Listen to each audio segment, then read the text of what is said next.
Hi, Mark. How are you doing? I am feeling all right today, thank you. Great.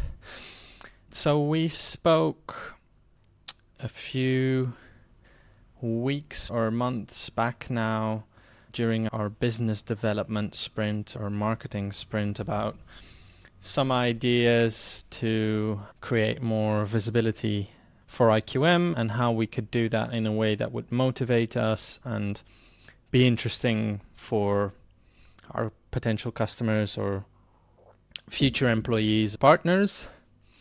And actually one of the the things that we've maybe not discovered but relearned is that a lot of the business that we get is generated or maintained because of the relationship we have with the person and the, let's call it, I was going to say intimacy. I don't think it's quite the right word, but basically we're not dealing with an anonymous entity. We're actually dealing with a person, and our customer is dealing with a person. And once they know us, Positive human connection. correct. Once they know us, they're more likely to know what we can help with and what to reach out to us for in terms of projects and opportunities and those kind of things. So the, let's call it, traditional route of marketing with fancy graphics and ads and SEO and nice website landing pages, those kind of things, doesn't seem to fit with that because they're not, I guess they are getting to know us, but much less effectively than if you were to have a coffee or a beer with someone, right? More of a corporate facing personality that's being presented rather than a slightly more personalized. Yeah. Yeah. And so the question was, how can we make the experience of getting to know us more scalable, and do that as one of the marketing gurus I met, or networking gurus, let's say, I met in the Netherlands, called it, is controlled serendipity.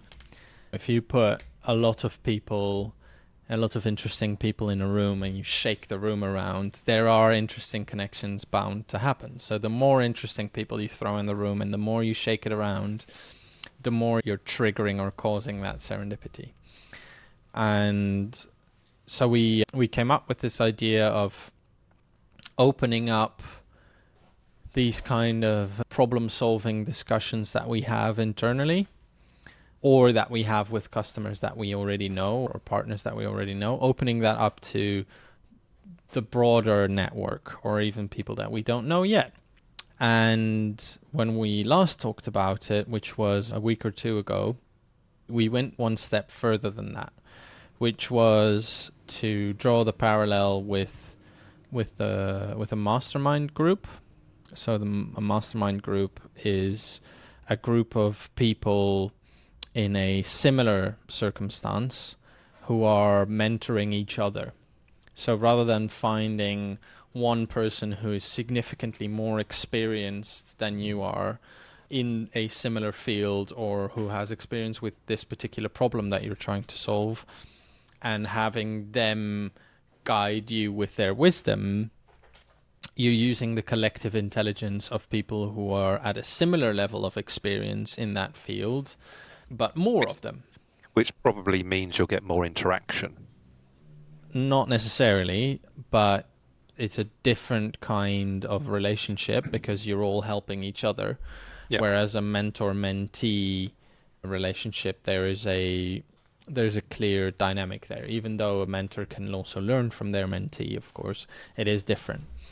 And that sort of seemed to resonate, that idea seemed to resonate quite well with us because a lot of the problems we resolve or that we help optimize or improve aren't in an area where we are subject matter experts. We are subject matter experts on the methodology or the process, but we aren't necessarily an expert in all the industries or business areas where we're applying those methodologies or those approaches. And that caused sort of a problem or a tension for us, because in order to get people in and in order to get people interested in working with us, we need to tell them very specific things about their circumstance. So if I'm working with people in the development aid environment or in the humanitarian environment, they're going to be much more triggered if I tell them about problems I've observed in the humanitarian field.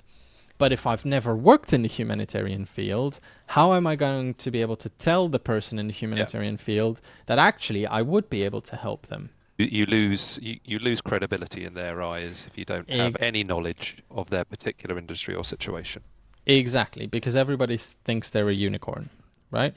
Even though everything's a problem. Yeah. A problem is a problem in that sense. And sure, knowing context and having a broader frame of reference already in your mind helps. Don't get me wrong, right? But still, yeah, that kind of resonated, because we said, okay, if we can get people together who are in a similar circumstance and we can facilitate resolving that problem, then we're adding value to everyone in the group. We're making it specific to their circumstance, and they are getting to know us, and we're showcasing the kind of thing that we could do. Yeah. Now, a lot of the types of problems that we can resolve, people don't really know yet what the problem is, or even that they have a problem. That posed another challenge of saying, if people aren't coming to get their problem resolved, why would they then come to this thing that we're organizing? Which is where the inspiration of Alcoholics Anonymous came in, is to say maybe you don't necessarily need or want a solution for your problem. Maybe sometimes you just need to vent and let it out and be able to talk about your current circumstance at work, because there might be situations that you can't talk about with your colleagues because they're part of the frustration or the problem, and there might be circumstances that you can't talk about with your partner or your friends because they just don't get the problem, because they don't work in the same place that you do or in the same field that you do. And so if we can create this place, which should be truly anonymous, I think, but that's something to validate whether that's really a requirement, that's truly anonymous, where people can feel safe to vent about some of the stuff that's happening at work, some of their uncertainties, some of their frustrations, some of their questions, some of their problems, and get support or help, or at least understanding from other people who are in similar circumstances. Now that's something interesting, right? If you're having an anonymous half hour to talk with people who are in exactly the same situation as you, I don't think there's many people who wouldn't want to be a part of that, or who wouldn't at least be interested to listen in. So that's, in a reasonably sized nutshell, where we landed with our reflection on this format and how to put it out. And I think we thought that it might make sense for us to have a quick chat about what we think is the benefit for the people attending these sessions. Yeah. Maybe why we are the right people to host these sessions. And yeah, any further thoughts on the subject or why we landed here. But that's quite a ramble from me. So no, we've obviously generated these ideas that have come from that marketing chat. Yeah. Those ideas have become refined a bit more. Then we've generated some ideas and come up with a potential approach. We're going to dial in that approach a little bit more, but then I think we also talked about essentially prototyping it, doing a smaller session, inviting some people that are probably closer to us initially in our network, and then prototyping that and then getting feedback from them and seeing how the session goes before we refine it and throw it out more widely. Yeah, exactly. Which is also something that's intrinsic to a lot of our approaches. Yeah. Yeah, I guess the one of the questions is going to be, how do we get people to actually attend these sessions, right? How do we get people to know about them? And also, how do we choose something that's specific enough that it's interesting to people, that it resonates with people, to sign up for, but without being so specific that it only attracts one person, basically, Yeah. right? Watch this space. Exactly.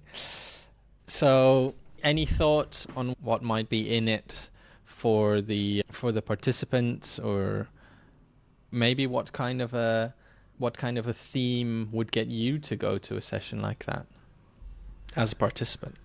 Yeah, good questions. I mean, I think maybe they're not in capitalized bullet points yet in terms of what Mm. benefits the attendee, if you like. But I think there's a number of things that they would gain if they are struggling at work or have challenges. They will have guaranteed people within this. What are we calling it? This, it's not quite a workshop, is it? This session, let's just call it Mm. a session for the moment. They will have people within this session that will listen. They will have people within this session that will be able to suggest possible solutions. Yeah. Um, so both of those, if the session is facilitated, both of those things could make a massive difference to someone. To be heard and to have, if they want, because sometimes people just want to be heard and just want to vent, but some people are also, I think, especially in a business context, if other people have come across that problem before, may be able to suggest a solution that will solve it for that person, Yeah. or at least be able to suggest an approach which means that person can find someone that can support them to solve that problem. And potentially that is also where we might be able to come in. That's one of the functions we're setting up in the first place, that we might be able to provide a service that's within our expertise that might be able to support them to solve the problem that's been identified. Sure. I think potentially one of the other interesting effects of a group like that is let's call it imposter syndrome cure or help, right? Because especially if you're in an environment where you're the only one in your organization who is in a similar position to yours, then it's hard to know whether it's normal that you feel out of your depth or that you feel like you're just making it up as you go along, etc. And so speaking to other people in other organizations who are in a similar position, Exactly. who are going through the same kind of challenges and struggles.